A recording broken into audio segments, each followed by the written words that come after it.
Buongiorno ragazzi, inizia la seconda giornata del nostro on the road Chiapas Magico. Siamo arrivati alla terza tappa, Cascadas El Chiflón. Questa è la mappa del parco con tutti i mirador e i punti di interesse.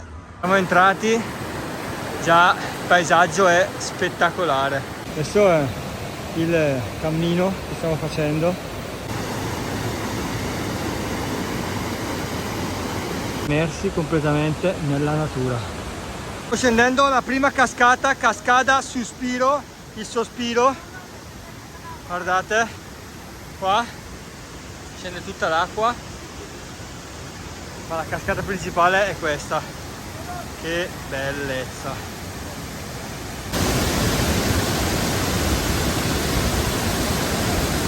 L'alto è impressionante comunque. Questa cascata si chiama Ala de Ángel, Ala d'Angelo. Guardate già che quantità d'acqua sta scendendo, spettacolare.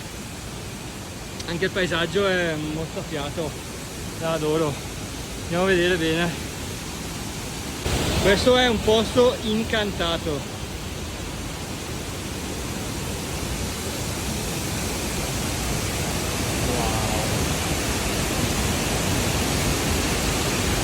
Passeremo sotto un albero, questo percorso spettacolare. Guardate dove siamo. Ci siamo quasi, stiamo arrivando in cima. Già vedete che vista mozzafiato. Siamo arrivati in cima, questa è la cascata Velo de Novia, il velo della fidanzata. Noi arriveremo fino lì al Mirador. Questo è uno scorcio che non tutti conoscono.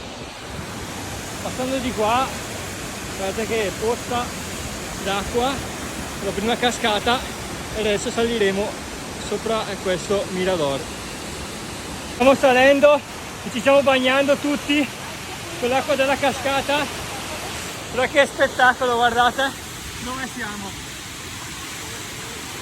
Spettacolare, siamo proprio in cima.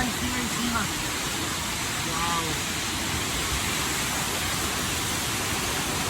C'è anche l'arco iris, come si chiama, l'arcobaleno. Wow, beccate.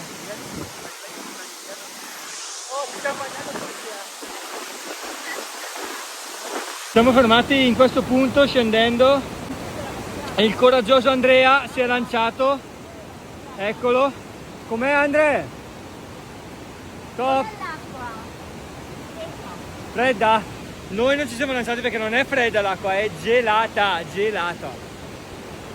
Cascada El Chiflón non delude mai. Adesso si parte per la prossima tappa.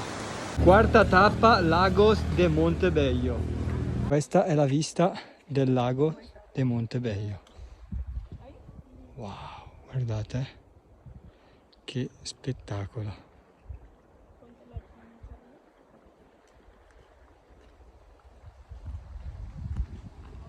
Là sotto ci sono queste zattere che si possono noleggiare e fare il giro in questo magnifico lago. Questa zona del lago del Montebello si chiama Internacional. Come vedete ci sono queste boe che dividono. Questa è la parte del Messico e di qua c'è la parte del Guatemala. Adesso vi faccio un giro anche vedere, vedete che c'è la bandiera messicana e la bandiera del Guatemala. Questo monumento viene chiamato Mojonera. Che cos'è la Mojonera? Mojonera è questo monumento che divide due stati. Da qua abbiamo il limite dello Estados Unidos mexicano, degli Stati Uniti, e dalla parte di qua invece il limite della Repubblica del Guatemala. Come vedete qua c'è la bandiera del Messico perché siamo in Messico. Passando la Mojonera, che è appunto il monumento che divide due stati, ci troviamo in Guatemala. Vedete la bandiera del Guatemala.